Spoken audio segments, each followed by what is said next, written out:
오늘 나눌 말씀은 하나님이 세우시는 사람이라는 제목으로 사무엘상 3장에 있는 내용을 바탕으로 말씀을 나누려고 합니다. 오늘 봉독할 말씀은 먼저 한 절만 봉독하도록 하겠습니다. 사무엘상 3장 10절 말씀입니다. 사무엘상 3장 10절 말씀 한 절입니다. 우리 다 같이 함께 봉독하도록 하겠습니다. 여호와께서 임하여 서서 전과 같이 사무엘아 사무엘아 부르시는지라 사무엘이 가로되 말씀하옵소서 주의 종이 듣겠나이다 하니. 아멘.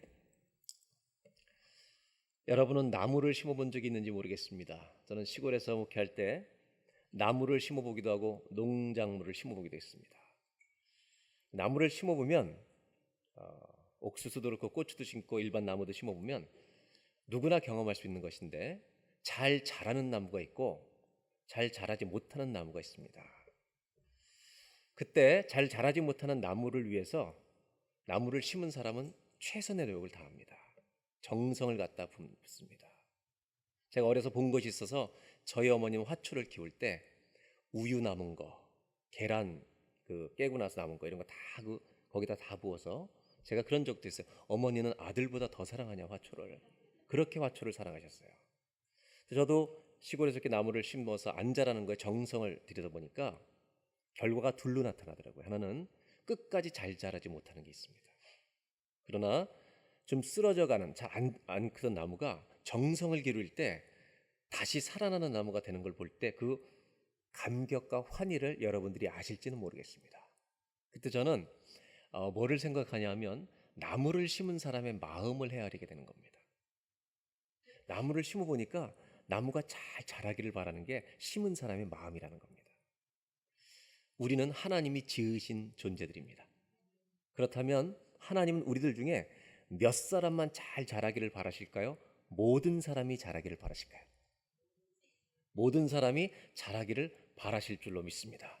거기에 우리가 모두가 포함되어 있는 줄로 믿습니다. 병들어 있는 자들도 넘어져 있는 자들도 하나님은 오늘 그들을 잘 자라는 그리스도인으로 세워주기를 원하신다는 것입니다. 그래서 여러분 성경을 읽어보면 성경에 이런 단어가 나올 때가 있습니다. 그게 뭐냐면 누구든지라는 단어입니다. 성경에는 누구든지라는 단어가 표현이 자주 나올 때가 있는데 저를 믿는 자마다 멸망치 않고 영생을 얻으리라. 누구든지 영생을 얻기를 원하시는 분입니다. 누구든지 목마르거든 내게로 와서 마시라. 그 배에서 생수강이 흘러 넘치리라. 주의 이름을 부르는 자마다 구원을 얻으리라. 누구든지라는 의미를 다 가지고 말씀하고 있다는 것은 하나님은 모든 사람이 하나님이신 모든 사람이 하나님이 주시는 축복과 구원과 하나님의 은혜 속에 머물기를 원하시기 때문에 그렇게 하시는 줄로 믿습니다. 이러한 관점을 가지고 우리가 사무엘상을 볼 필요가 있다는 것입니다. 우리들을 바르게 잘 세우기를 원하시는 하나님 마음, 그걸 가지고 사무엘상 3장을 보도록 하겠습니다. 1절, 2절, 3절을 읽어드릴 텐데 여기는 세 가지의 특징이 나옵니다. 제일 첫 번째는 이 시대의 특징이 나옵니다. 1절에 아이 사무엘이 엘리 앞에서 여호와를 섬길 때에는 여호와의 말씀이 희귀하여 이상이 흔히 보이지 않았더라. 이 시대의 특징은 뭐냐면 하나님 말씀이 희귀했다. 하나님 말씀이 안 들렸다는 이야기가 아니라 하나님 말씀에 관심이 없었다는 것입니다. 사무엘상은 사사시대의 끝자락입니다.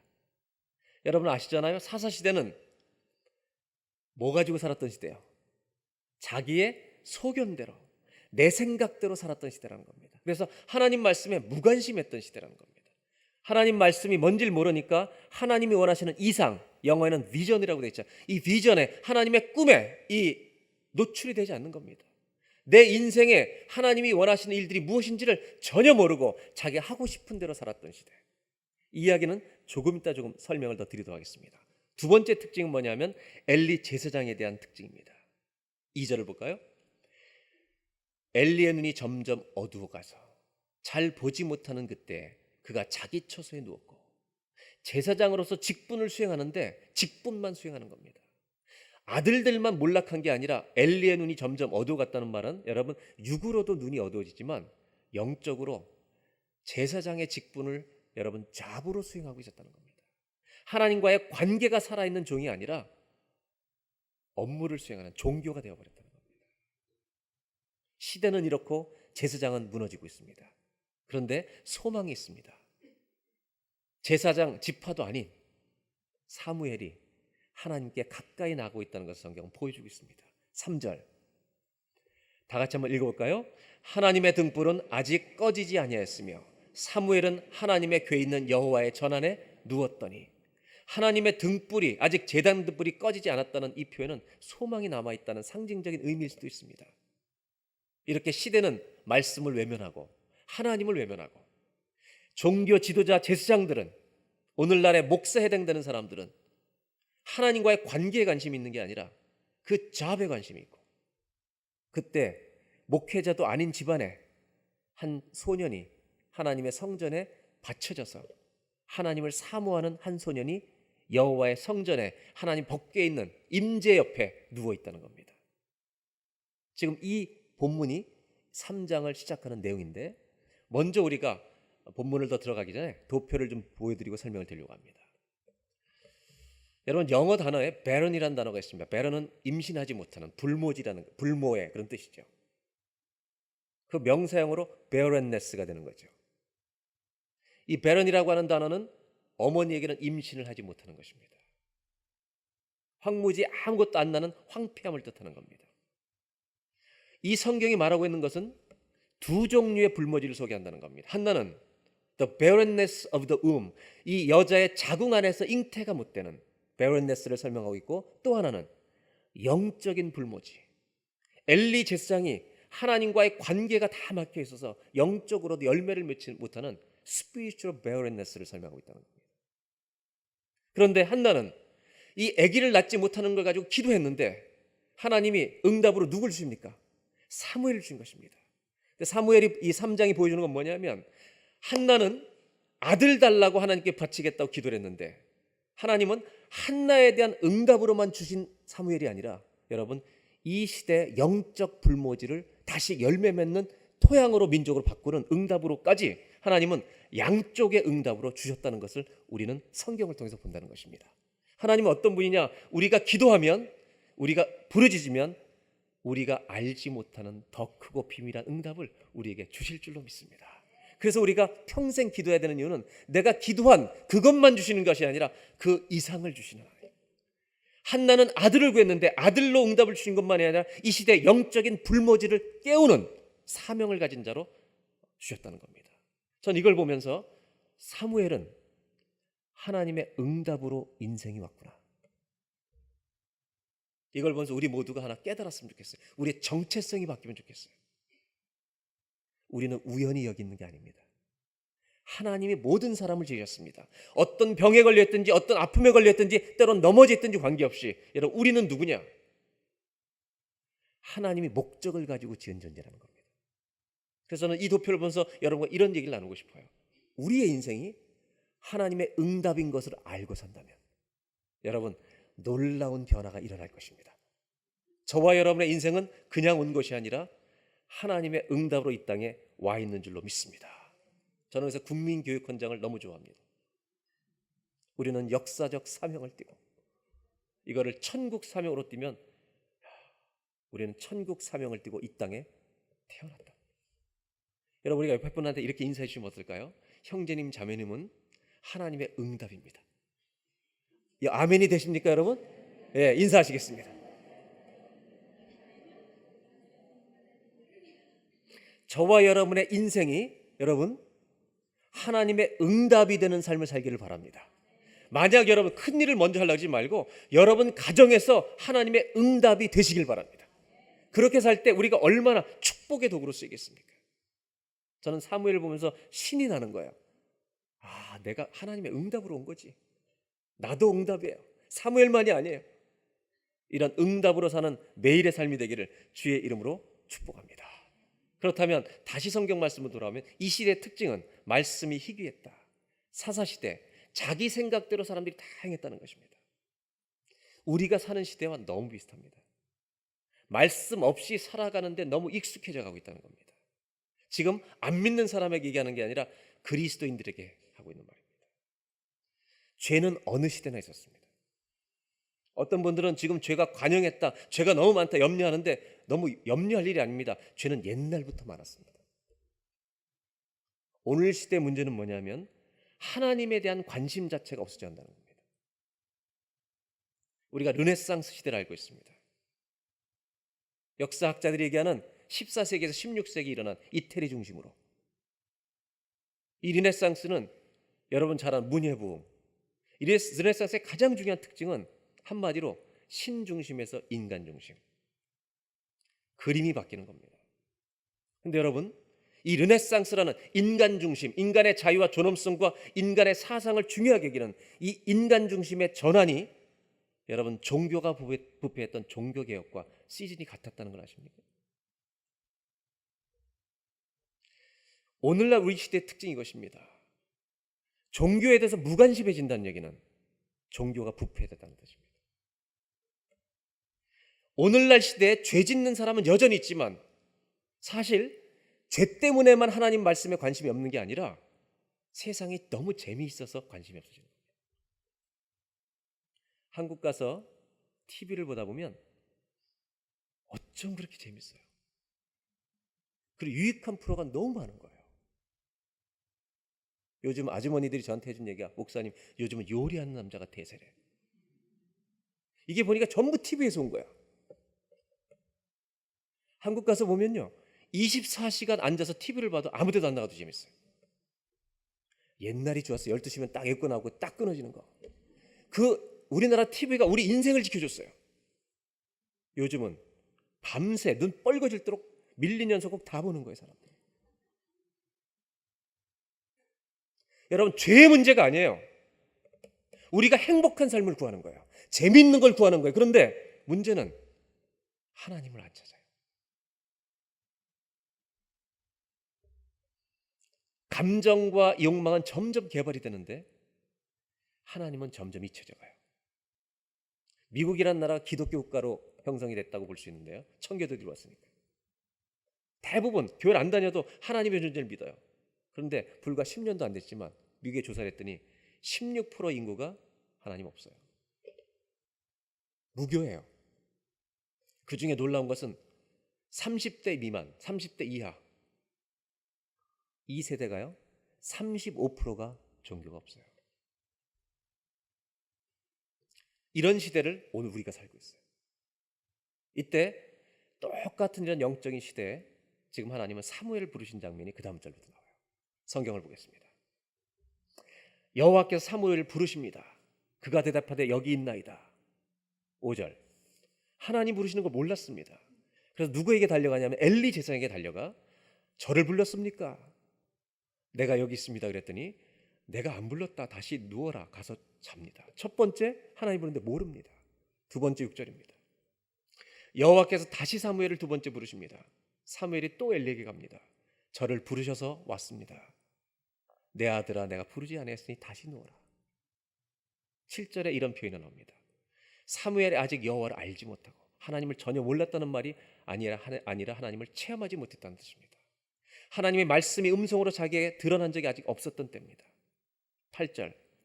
여호와께서 세 번째 사무엘을 부르시는지라 그가 일어나 엘리에게로 가서 이르되 당신이 나를 부르셨기로 내가 여기 있나이다 하니, 엘리가 여호와께서 이 아이를 부르신 줄을 깨닫고, 여러분 이게 무슨 말인지 아세요?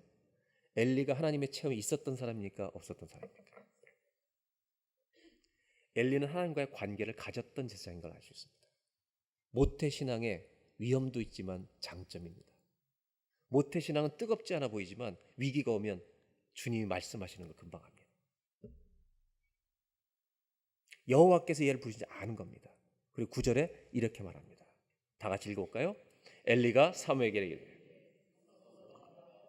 그가 너를 부르시거든 내가 말하기를 여호와여 말씀하옵소서 주의 종이 듣겠나이다 하라니, 이에 사무엘이 가서 자기 처소에 누우니라.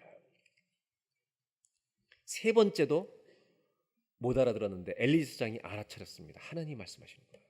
그래 10절에 여호와께서 임하여 서서 전과 같이 사무엘아 사무엘아 부르시는지라. 몇 번째 부르는 거예요? 네 번째 부르는 겁니다. 사무엘이 이르되 말씀하옵소서 주의 종이 듣겠나이다. 여기서부터 하나님과 사무엘의 대화가 시작되는 장면입니다. 여러분, 기독교는 하나님이 사람들과 만날 때 말씀으로 만나시는 신앙을 가진 종교입니다. 우리가 하나님을 믿을 때 말씀하시는 하나님을 믿는 것이 가장 성경적인 믿음입니다. 우리는 그냥 존재하고 살아계신 하나님만을 믿는 믿음이 아니라 우리에게 말씀하시는 하나님을 믿어야 될 줄로 믿습니다. 왜냐하면 이것이 하나님이 우리를 만난 가장 보편적인 방법이었기 때문입니다. 그 하나님의 말씀에 가장 우리가 접할 수 있는 좋은 책이 성경책입니다. 그래서 여러분, 하나님이 무엇을 말씀하시지 음성 듣기 원하시면 가장 먼저 다른 사람 쫓아다니지 말고 성경을 펼쳐서 읽으시길 바랍니다. 그럼 이 말씀이, 하나님께서 쓰신 이 말씀이 어느 날 나에게 하시는 말씀으로 들릴 때가 반드시 올 줄로 믿습니다. 특별히 우리 한국 사람은 성경 말씀도 좋아하지만 직접 듣는 걸 굉장히 좋아합니다. 누가 하나님 음성 들었다 그러면 막 졸음이 팔을 비틀면서 나한테 뭐라는지 빨리 얘기해달라고. 여러분, 다른 데서 음성을 듣지 마십시오. 하나님은 하나님 자녀들에게 말씀하실 줄로 믿습니다. 그러나 오늘 성경을 보면서 그렇다면 하나 생각해 볼 게 있습니다. 그건 뭐냐면 사무엘에게 음성으로 말씀하신 장면이 나오는데, 사무엘이 하나님의 음성을 못 들어서 안달하면서 돌아다녔습니까? 안 돌아다녔습니까? 사무엘은 그냥 가만히만 있었습니다. 그런데 하나님은 일방적으로 사무엘에게 4번이나 찾아오셨습니다. 못 알아듣니까 계속 찾아오시는 겁니다. 여러분, 사무엘은 듣고 싶어 하지 않았습니다. 하나님을 섬기고 싶은 마음이 있었습니다. 하나님 음성 듣는 것이 인생의 목적이 아니었습니다. 그런데 하나님이 말씀하신다는 겁니다. 신기한 일이죠. 왜 이렇게 하실까? 저는 이 성경을 보면서 이런 말씀을 깨닫게 됩니다. 하나님 앞에 바르게 서 있는 사람, 하나님을 깨끗하게 사랑하려고 애쓰는 사람에게 주님은 오셔서 말씀하신다. 이렇게 표현할 수 있죠. 하나님이 말씀해주고 싶은 사람이 있다는 것입니다. 그렇다면 오늘 질문은, 하나님은 오늘 예배된 우리 모두에게도 말씀하고 싶으실까요? 안 하고 싶으실까요? 하고 싶어요? 안 해요? 하고 싶다는 것을 알아야 된다는 겁니다. 이렇게 말씀하신 이유는 하나입니다. 사무엘에게 나타나서 계속 말씀하시고 싶은 이유는 그 사람을 하나님의 영광의 목적을 위해 쓰시고 싶어서 말씀하신다는 겁니다. 이것이 우리를 부르시고 말씀하시는 하나님의 목적입니다. 그렇다면 또 한 가지 질문이 생깁니다. 그럼 사무엘에게는 말씀하시고 엘리에게는 말씀하시지 않는가? 하나님이 엘리에게 말씀하시지 않는 걸까? 엘리가 못 듣는 것일까? 성경은 그 이유를, 작은 이유를 우리에게 보여주고 있습니다. 사무엘상 3장 앞에 엘리 아들들이 타락하고 있는 장면 속에 우리가 본 적이 있는데, 하나님이 사무엘이 아니라 엘리에게 말씀하신 장면이 나옵니다. 2장 27절입니다.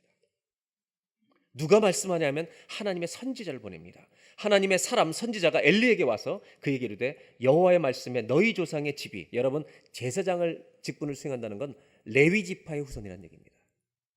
여호와의 말씀에 너희 조상의 집이 애굽에서 바로의 집에 모세 때 얘기를 하는 겁니다. 속하였을 때 내가 그들에게 나타나지 아니하였느냐. 28절 이스라엘 모든 지파 중에서 내가 그를 택하여 내 제사장으로 삼아 그가 내 제단에 올라 부장하며 내 앞에서 에봇을 입게 하지 아니하였느냐. 이스라엘 자손이 드리는 모든 화제를 내가 내 조상의 집에, 아론의 그 제사장의 집에 너희 제물들을 다 주지 않았느냐. 29절 여기서 중요한 이유를 얘기하는 겁니다. 너희는 어찌하여 내가 내 초에서 명령한 내 제물과 예물을 밟으며 짓밟으며 네 아들들을 나보다 더 중히 여겨 네 자식들을 내 말씀보다 중하게 여겨 내 백성 이스라엘이 드리는 가장 좋은 것으로 하나님의 올 것으로 너희들을 배부르게 하고 있느냐. 여러분, 하나님은 엘리가 못 들을 때 선지자를 통해 말씀하십니다. 말씀하셨습니다. 잘못하고 있다. 왜 못 듣는지 아십니까? 하나님의 말이, 하나님 말씀하시는데 그거보다 자식들, 세상의 말이 더 귀하기 때문입니다. 하나님 말씀하시는데 우리가 못 들을 때가 있습니다. 왜? 다른 말이 더 크게 들리는 겁니다. 30절 이렇게 말합니다. 그러므로 이스라엘 하나님 나 여호와가 말하노라. 내가 전에 내 집과 내 조상의 집이 내 앞에 영원히 행하리라 하였으나 이제 나 여호와가 말하니 결단코 그렇게 하지 아니하리라. 다 같이 한번 읽겠습니다. 나를 존중히 여기는 자를 내가 존중히 여기고 나를 멸시하는 자를 내가 경멸하리. 저는 이 말씀이 이렇게 들렸습니다. 나를 존중히 여기는 자는 내 말을 듣게 되리라. 내 음성을 듣게 되리라. 나를 멸시하는 자는 말해도 듣지 못하리라. 듣지 못할 때 어떻게 하는지 아세요? 다른 사람을 통해서 말씀하시는 거예요. 근데 여러분 조심해야 될 게 있습니다. 계시를 받았다고 막 와가지고 당신 막 회개하라고 소리치는 사람 있잖아요. 조심해야 됩니다. 하나님 그렇게 사용하라고 주신 게 아닙니다. 저는 이 성경을 보면서 이 엘리 제사장이 듣지 못하는 것일까? 하나님 말씀하시지 않는 것일까? 답이 보이는 것 같습니다. 하나님은 모든 자녀에게 언제나 말씀하십니다. 그런데 우리는 하나님보다 다른 게 더 중요한 것입니다. 어떤 사람은 하나님 말씀하시는 것을 볼 수 없을 만큼 성경 말씀을 전혀 쳐다보지 않습니다. 하나님은 성경을 통해 우리에게 말씀하십니다. 오늘 잊지 말아야 될 것이 있습니다. 하나님은 사무엘을 세우고 싶어서 사무엘에게 말씀하십니다. 그렇다면 무너져가는 엘리에게 하나님이 말씀하셨습니까? 안 하셨습니까? 누구를 통해서? 선지자를 통해서.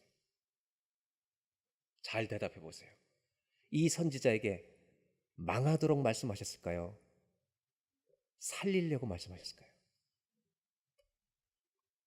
대답을 자신 있게 해주세요. 제사장에게 선지자를 통해서 말씀하신 것이 너희 집 앞으로 멸망한다라고 하는 말씀을 전하시는 걸까요? 살리려고 하시는 걸까요?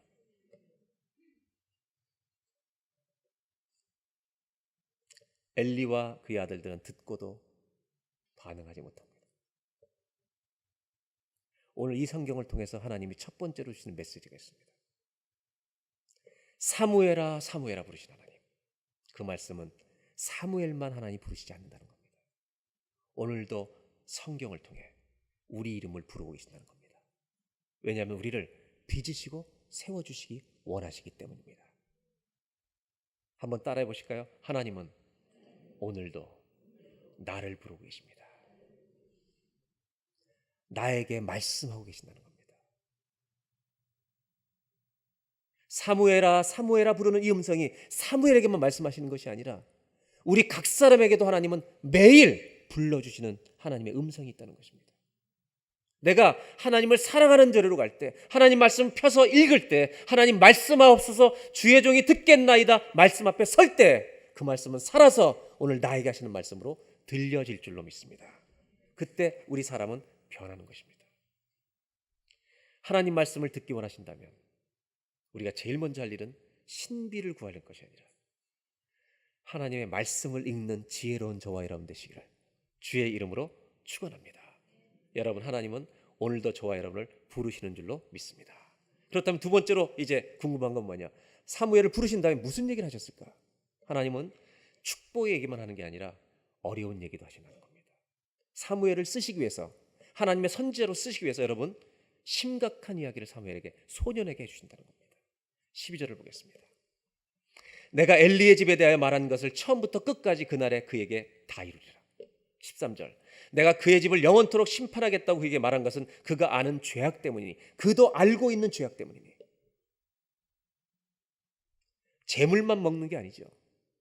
여러분, 엘리의 아들들은 성적인 타락까지 범해요. 그래서 그것을 아버지가 말해도 못 듣습니다. 이는 그가 자기 아들들이 저주를 자청하되 저주와 심판받는 걸 자청하는데 금하지 아니했습니다. 붙들어서 말리지 않는다는 것입니다. 15절입니다. 이 이야기를 사무엘이 들은 겁니다. 하나님부터.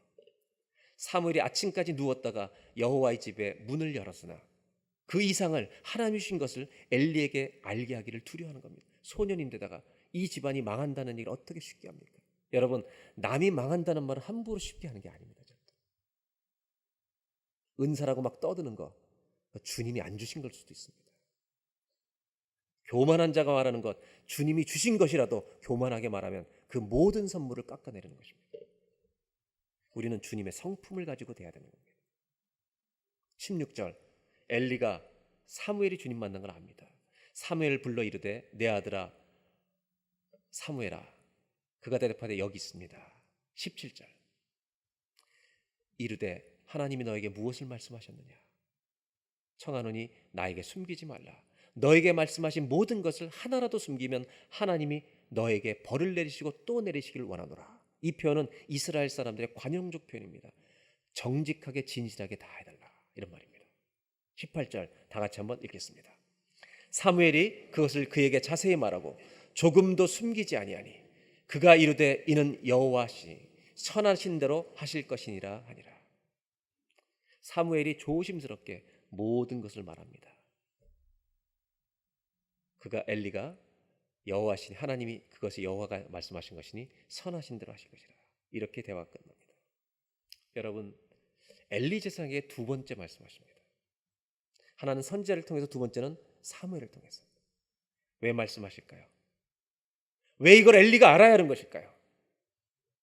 하나님은 이 가정이 빨리 망하기를 바라시는 것일까요? 아니면 빨리 죽게 돌아오기를 바라시는 것일까요? 요나 선지자의 이야기가 있습니다. 니느웨 가서 하나님 말씀을 받고, 하나님 말씀이 요나에게 임하여 하나님 말씀 받고 가라는데 안 가다가 주님이 고통을 주자 갑니다. 메시지는 이것입니다. 니느웨 백성이 40일 이후에 멸망하리라. 요나는 당당하게 외쳤습니다. 그때 이상한 일이 벌어집니다. 니느웨 왕부터 시작해서 조복을 입고 베옷을 입고 금식을 선포하고 짐승에게까지 베옷을 입히고 회개를 할 때 성경에 이렇게 나옵니다. 여호와께서 뜻을 돌이키사 그 재앙을 거두십니다. 얼마나 아름다운 장면입니까? 더 놀라운 것은 여기에 삐지는 요나입니다. 그는 word, 하나님 말은 가지고, 랭귀지는 가지고 왔는데 주님의 마음을 몰랐던 것입니다. 여러분, 주님의 마음을 모르면 신앙생활을 잘하기 어려운 것입니다. 잘하기가 정말 어려워집니다. 하나님은 누구든지 구원받기를 원하시는 사랑의 하나님이십니다. 공의의 하나님이시면 사랑으로 공의를 이기십니다. 십자가의 사랑의 죽으심으로 우리의 죄악을 이기십니다. 왜 엘리에게 이 말씀을 주시냐? 이 집안을 몰락시키는 것이 하나님의 마음이 아니라는 것입니다. 이 말씀을 들려주는 것은 넘어지고 쓰러졌던 자들이 하나님께 돌아오기를 원하시기 때문입니다. 그러나 안타깝게도 이 가정은 몰락의 길을 택합니다.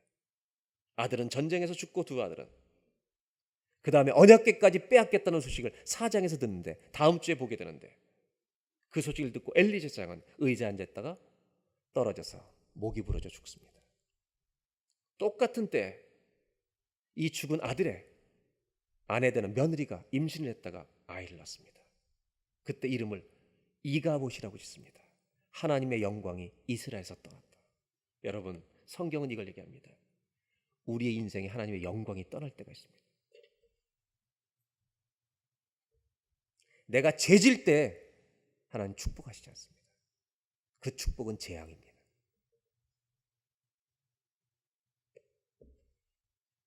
오늘 성경이 우리에게 보여주는 건 이것입니다. 사무엘에게 말씀하시는 하나님이 아니라 잘못하고 있는 엘리에게도 말씀하십니다. 돌아오라고. 오늘 두 번째 주시는 메시지는 이것입니다. 회개의 기회를 놓치지 말라는 것입니다. 회개할 것이 기억날 때 미루지 말라는 것입니다. 영광이 떠났기 때문입니다. 하나님은 사무엘에게 말씀하지 않습니다.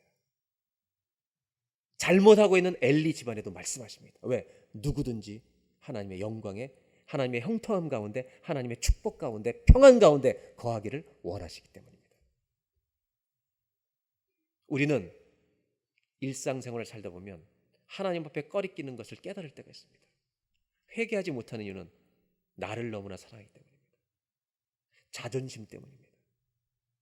여러분, 회개의 기회를 미루거나 놓치지 마시기를 주의 이름으로 부탁합니다. 예레미야 선지자는 안타깝게 이렇게 말합니다. 공중의 학은 정한 시기를 알고 산 비둘기와 제비와 두루미도 그들이 돌아올 때를, 계절에 따라 언제 돌아야 되는지를 다 알되 내 백성은 여호와의 길을 알지 못하여 돌아오지를 못하고 있다. 한국에 한경직 목사님이 있다면 미국에는 빌리그램 같은 목사님이 계십니다. 이 빌리그램 목사님의 외손자, 그 사위는 심리학자고 큰 딸이죠. 딸은 믿음의 정말 좋은 가문에서 자란 어머니입니다. 이 집에 나온 둘째 아들, 이 아들이 정말 열심히 살려고 애썼지만 이상하게 청년 때, 학생 때, 10대 때부터 방황을 하기 시작합니다.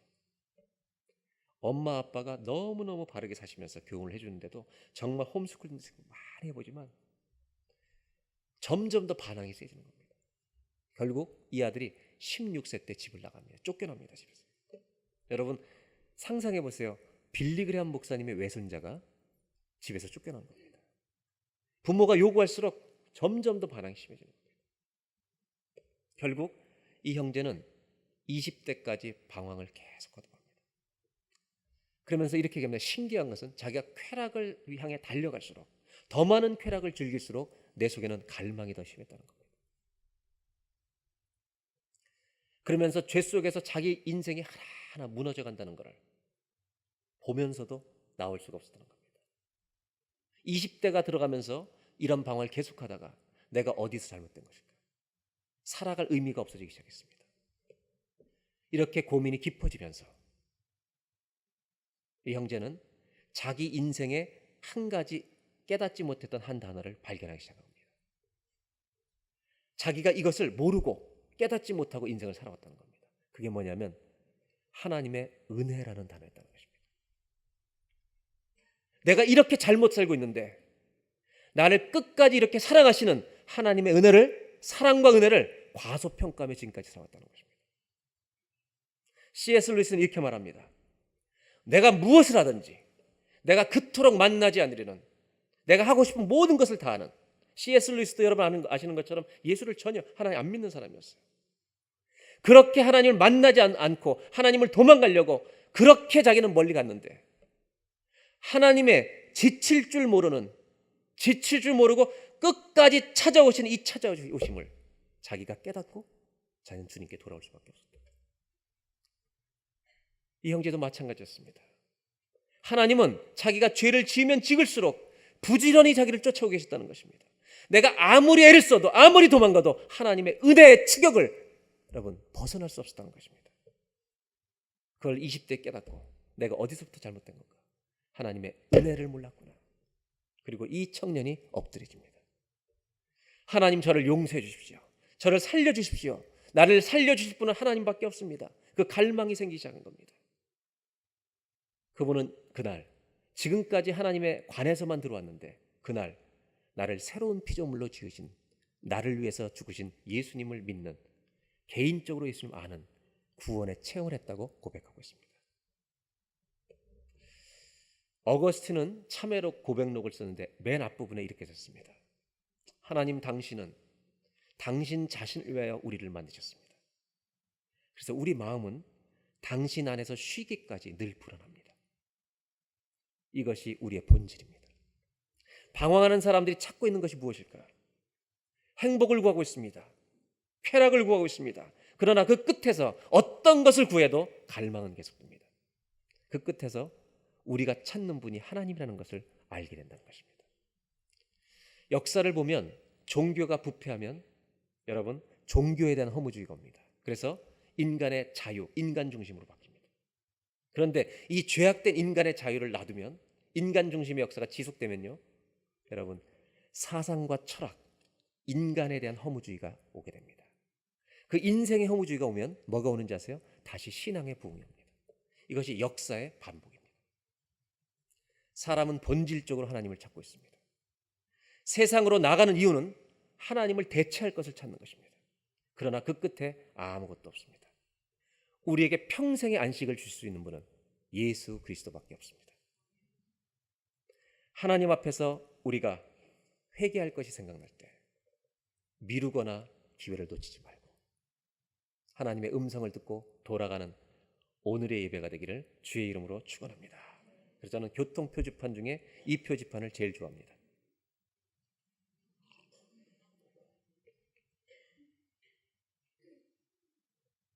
이거는 여러분, 유턴 가능하다는 표시라고 사람들은 쓰지만 예수 믿는 사람한테 영적인 표지판입니다. 너 돌이킬 거 없냐? 너 돌아설 자리가 아니냐 지금. 이 표지판이 보일 때마다 정신이 번쩍 차려지는 역사가 있기를, 성령의 역사가 있기를, 교통 표지판에 성령의 기름을 부어주시기를 주의 이름으로 축복합니다. 마지막 말씀 나누겠습니다. 19절 말씀. 이 사무엘이 어떤 사람이 되는가? 저는 3장에서 가장 귀한 말 중에 하나가 이거라고 생각합니다. 다 같이 함께 봉독합니다. 사무엘이 자라매 여호와께서 그와 함께 계셔서 그의 말이 하나도 땅에 떨어지지 않게 하시니. 아멘. 하나님이 함께 하시면서 사무엘을 세워주시니까 하나님이 세우시는 사람의 특징은 말에 권세가 생긴다는 것입니다. 왜냐하면 하나님 말씀을 자기가 가지기 때문입니다. 저는 저와 여러분의 그리스도인으로서의 인생 가운데 우리의 말이 땅에 떨어지지 않고 역사하는 말이 되는, 하나님 말씀을 가지고 살아가는 말에 권세가 있는 사람들이 되시기를 주의 이름으로 축복합니다. 결국 하나님 말씀으로 이렇게 역사하시기 시작하니까 모든 이스라엘 백성이 사무엘이 어떤 사람인지 알게 됩니다. 20절을 보겠습니다. 단에서부터 부엘세바까지, 역시 이스라엘의 관용적인 표현입니다. 이스라엘 전역을 말하는 겁니다. 이스라엘 전국에 온 이스라엘이 사무엘은 여호와의 선지자로 세우심을 입은 줄을 알았더라. 선지자는 어떤 사람이냐면 하나님 말씀을 가지고 있는 사람입니다. 저는 이걸 보면서 예수 믿는 사람이 이런 사람이 되어야 된다. 사랑하는 여러분, 저와 여러분이 하나님 말씀을 가지고 이 세상에 선지자로 살아가는 애가 있기를 주의 이름으로 기원합니다. 내가 직장의 선지자가 되어야 합니다. 가정의 선지자가 되어야 합니다. 그리고 4장 1절에 보면 사무엘의 말이 온 이스라엘에 전파되니라. 이런 말의 권세가 땅에 떨어지지 않고 말의 권세가 있고, 그 다음에 사무엘이 하는 말이 온 이스라엘에 전파됐다는 말 사이에 그 설명이 있습니다. 21절에 19절과 4장 1절 사이에. 이게 뭐냐면 이렇게 가능한 이유는 여호와께서 실로에서 다시 나타나시되, 여호와께서 실로에서 여호와의 말씀으로 사무엘에게 자기를 나타내시다. 여러분, 사무엘의 말이 전국까지 흘러가는 이유는 뭐냐? 하나님 말씀을 가지고 말하기 때문입니다. 우리의 말은 힘이 없습니다. 그러나 하나님이 주신 말에는 권세가 있다는 것입니다. 저는 선지자같이 살면 좋겠다. 우리가 너무 신비하게 산다는 말이 아니라 하나님 말씀이 살아서 우리 가운데 역사하는 이 시대 선지자가 되시기를 바랍니다. 이게 우리 그리스도의 모습이 아닌가. 저는 신방하다 보면 어른들 중에 교인들이 이런 얘기를 하세요. 자녀들 중에 대학을 다니든지 청년이든지 아니면 중고등학생들 중에 믿음 좋은 자식들이 있어요. 그럼 뭐라고 얘기하시면, 목사님 우리가 힘들어서 막 근심하고 있을 때 애가 딱 들으니 뭐 하고 있냐고, 그리고 손 딱 붙들고 기도합시다. 그리고 심지어 딸 중에 그런 애도 있대요. 엄마 아빠 손을 딱 붙들고 믿음 잃지 않게 해주옵소서. 어머니를 위해서 기도한다는 거예요. 그리고 기도 끝나면 좀 기분이 나쁘대요. 내가 부모야 제가 부모야, 영적으로 헷갈린다는 거예요. 그러면서 저희한테 해주신 말씀이 기분 좋아서 그래요. 우리 집엔 걔가 목사입니다 그래요. 저는요, 목사라는 단어가 이렇게 쓰였으면 좋겠어요. 요즘 목사는 그런 의미가 아닌 것 같아요. 목사의 직분인 것 같아요. 어른들이 믿음 좋은 애를 보고 우리 집 목사라고. 저는 그런 목사가 됐으면 좋겠어요. 여러분, 우리는 세상에서 말씀을 가진, 진짜 말씀을 가진, 이 말씀이 살아있는 선지자로 살아가는 은혜가 있기를 주의 이름으로 축원합니다. 왜 이 말씀이 그렇게 중요한가? 저는 한 가지, 우리 가정이 우리가 말씀을 가진 선지자가 된다면 어떤 일이 날까? 아브라함, 여호수아, 헷세라는 사람은 이렇게 얘기했습니다. 선지자의 사역이 놀라운 것은 이것입니다. 그가 전하는 말을 통하여, in his word, 그가 선지자가 하나님 말씀을 가지고 있을 때 그 말을 통해서 the invisible God, 눈에 보이지 않는 하나님이 becomes audible, 눈으로 볼 수 없는 하나님이 우리가 들을 수 있는 하나님이 된다는 것입니다. 할렐루야. 눈으로 보이지 않아서 못 믿는 그 아이들에게 살아있는 하나님 말씀이 들려질 때 그 하나님을 들을 수 있게 된다는 것. 이것이 우리의 사명이에요. 어떤 일을 하는 건지 아세요? 내가 말씀을 가진 자가 되면 다른 사람을 세울 수 있다는 거예요. 쓰러져가는 사람이 하나님 붙들 수 있도록 살리는 사람이 된다는 거예요. 저는 이상한 선지자 되지 마시고 따뜻한 선지자, 사랑이 있는 선지자, 삶이 본이 되는 선지자, 그런 선지자의 길을 가는 그리스도인이 됐으면 좋겠다. 선지자라는 단어가 부담스럽다면 하나님 말씀을 가진 자로 바꿔도 돼요. 다시 19절을 보면 사무엘이 자라매 여호와께서 그와 함께 계셔서 그의 말이 하나도 땅에 떨어지지 않게 하시니, 이 표현을 Today's Living Bible이라고 하는 TLB, Living Bible이라는 성경에는 뭐라고 번역을 했냐면 영어에 The Lord was with him and people listened carefully to his advice. 이걸 어떻게 번역했는지 아세요? 말씀을 가진 자가 말하면 그에게 귀를 기울인다는 것입니다. 무슨 말입니까? 하나님이 사무엘을 세우시니까 여러분 어떤 열매가 일어나는지 아세요? 사무엘이 다른 사람을 세우더라는 것입니다. 왜 우리를 세우시고 싶어 하실까요? 쓰러진 사람을 일으켜주라는 것입니다. 이것이 바로 사무엘을 세우시는 목적이고 우리에게 말씀하시는 일입니다. 성경에 오늘 이 본문을 통해서 마지막 결론이 이것입니다. 하나님이 세우시는 사람은 남을 세워주는 사람이라는 것입니다. 하나님이 사무엘을 세우시니까 사무엘은 다른 사람을 세우신다는 겁니다. 우리가 왜 하나님의 음성을 들어야 됩니까? 왜 하나님의 음성을 들어야 돼요? 내가 세움받기 위해서입니다. 내가 말씀으로 세워져서 말씀이 채워지면 여러분 이 말씀은 내 옆 사람을 세우게 될 것입니다. 나만 일어나는 자가 아니라 나를 세우셔서 남을 세우도록 돕는 일을 행하신 주 여호와, 이 하나님을 찬송합니다. 저와 여러분에게 이런 일이 있길 바랍니다. C.S. 루이스가 준 마지막 결론을 맺는다면 순전한 기독교라는 책이 있는데 이렇게 쓰고 있습니다.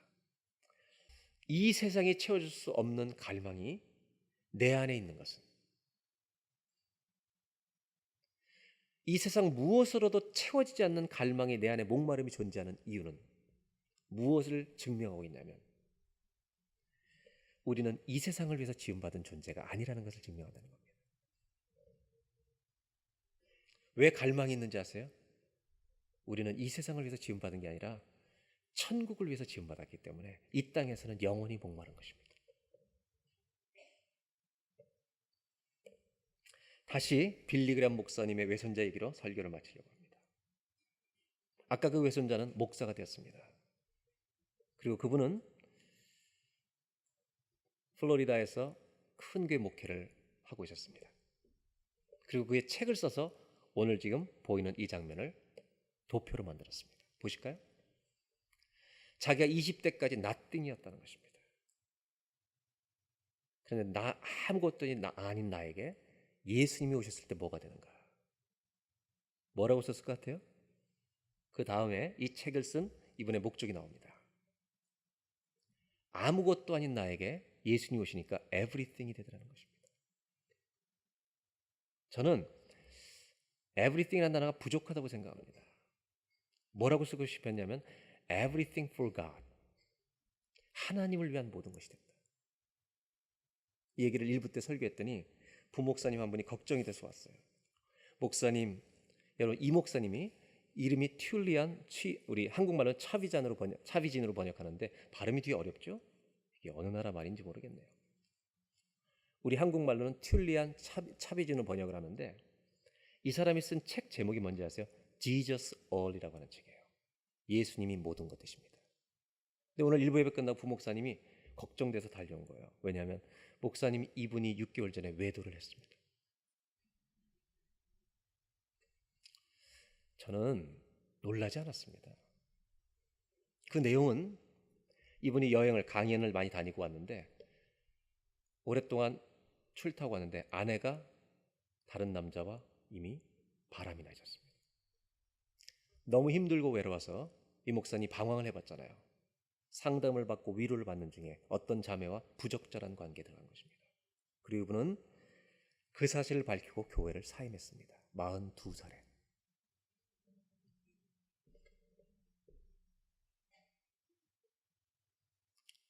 책이 나를 보호하지 않습니다. 내 말이 나를 보호하지 않습니다. 목사라는 직책이 그 사람을 보호하지 않습니다.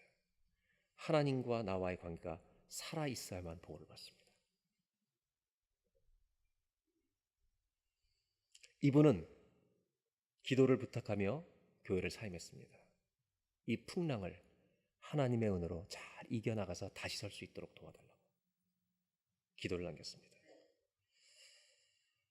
저는 무엇도 의지하면 안 된다고 생각합니다. 내 명성도 의지하면 안 되고 내 재물도 의지하면 안 됩니다. 우리를 그리스도인답게 살게 하실 분은 우리 주님밖에 없습니다. 날마다 깨어서 주님께 붙들려 있는 자만이 매일의 승리를 누리게 될 줄로 믿습니다. 말씀이 채워져 있는 사람은 남을 살릴 것입니다.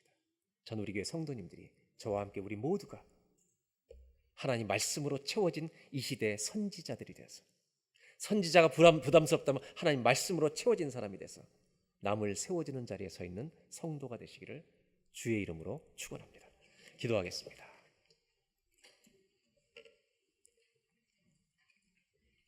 이 시간 다 같이 한번 기도할 때, 하나님, 나에게 말씀하고 계신 하나님을 알게 하여 주시옵소서. 하나님은 사무엘아 사무엘아 사무엘만 부르시는 것이 아니라 그 성경을 읽다 보면 나에게 말씀하시는 하나님의 음성을 듣게 될 줄로 믿습니다. 나에게 말씀하시는 하나님, 내가 바른 사람이 되고 하나님의 영적인 사람이 되고 하나님의 영광을 위해 쓰임받는 사람이 되기 위하여, 우리를 빚으시고 세우시기 위하여 하나님은 매일매일 우리에게 말씀하시는 분이라는 것을 아버지 깨닫게 하여 주시옵소서. 넘어지고 쓰러질 때 하나님은 그랬대도 말씀하십니다.